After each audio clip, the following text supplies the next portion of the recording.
We've been promoting the idea of promoting less inequality in the United States for many years.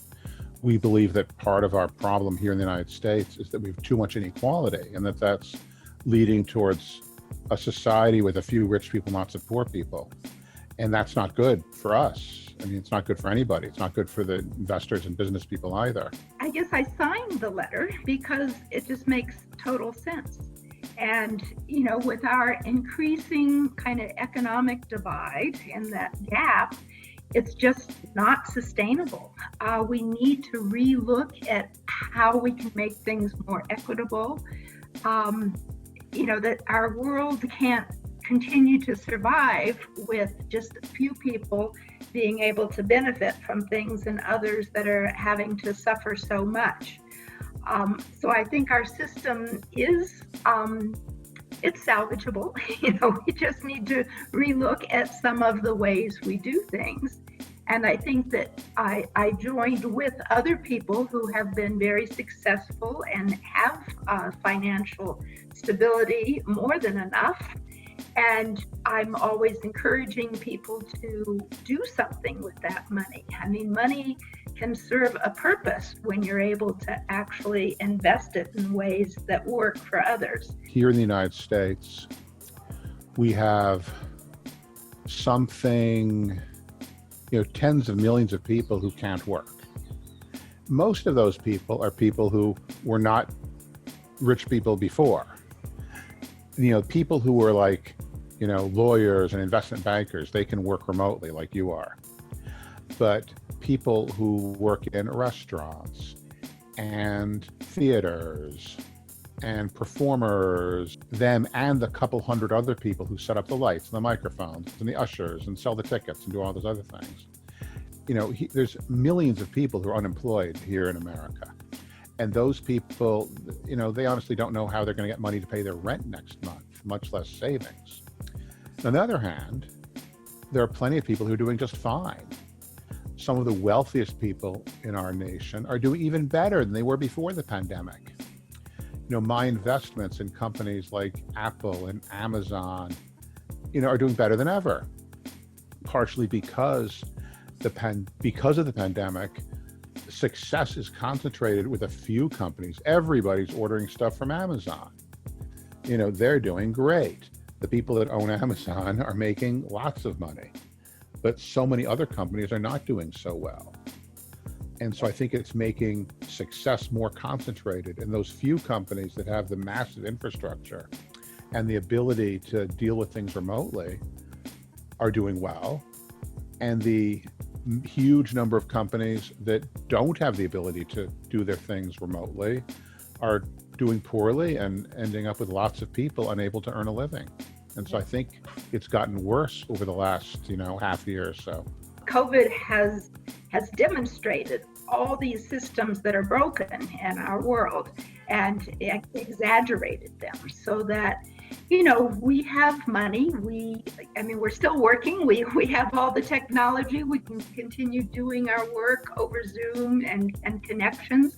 But for those people who don't, if their jobs have been jeopardized and they're out of work and they can't pay rent and don't have the health care, COVID just makes that so much worse. And so where our economy is heading is only going to increase that divide now. My income taxes are between 15 and 20% of my income.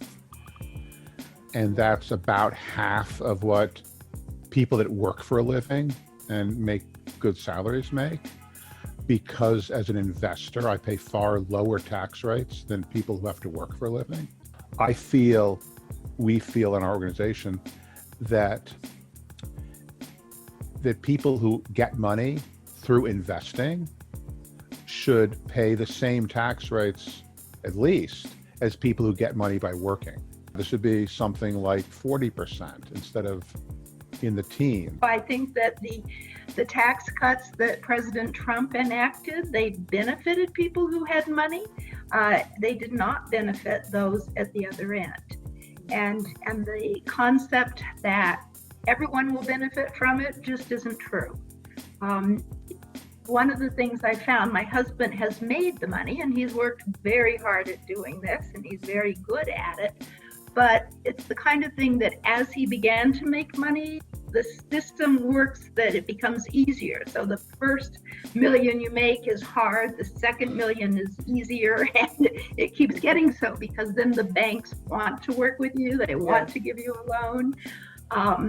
We can get the good deals, we can, so the system is set up to benefit those who already have it and hinder those who don't. 60 years old. I haven't worked for a living in 6 years, over 6.5 years. I live very well in a nice apartment here on Park Avenue. I don't really have a lot to worry about in terms of my personal situation. The privilege is not having to worry about money. It's like if I get sick or, the doctor suggests this medicine or that procedure or something, I don't care whether the insurance covers it or not. If I want to go someplace, I can find a way to go there, whether cars, trains, planes, private jets, whatever it takes. It's more, well, my late father used to say, the purpose of having money is so you don't have to think about money. And so I don't have to make decisions based on money. If I want to do something, I can do it. I recognize I have many privileges. Being white in this country is a privilege.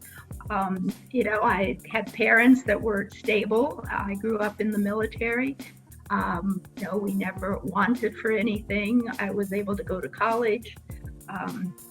And so the privileges, I recognize the many opportunities that we both have had. My husband's Canadian. And then that privilege continues when you have money. Someone told us when we first started getting into philanthropy that people would always take our calls and they would laugh at our jokes.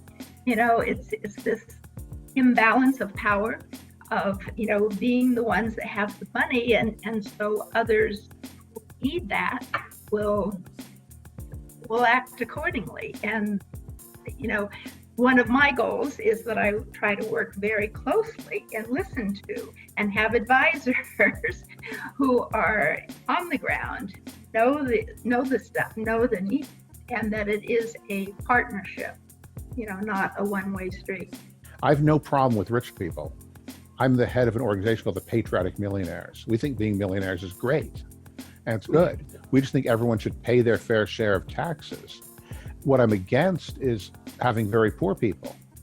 And that's what I want to get rid of. So that's what I'm advocating policies for, so we don't have the millions of poor people in the country who can't pay their rent, who can't buy ice cream, who can't do all the things that help our Patriotic Millionaires members make money. What I want to change is the course of our nation. What I want to change is what kind of country my granddaughter is going to grow up in. That's what I want to change. It's not a problem that affects me personally in terms of being more wealthy or less wealthy. It's a problem that I see our nation going like the way that South Africa went, in the 1970s and 80s, and that did not end well for the rich people. So that's what I'm worried about. It's not that, it's not that my personal situation is concerning to me. It's that I'm seeing our nation sort of become a nation of haves and have-nots and becoming even more unequal than it has been.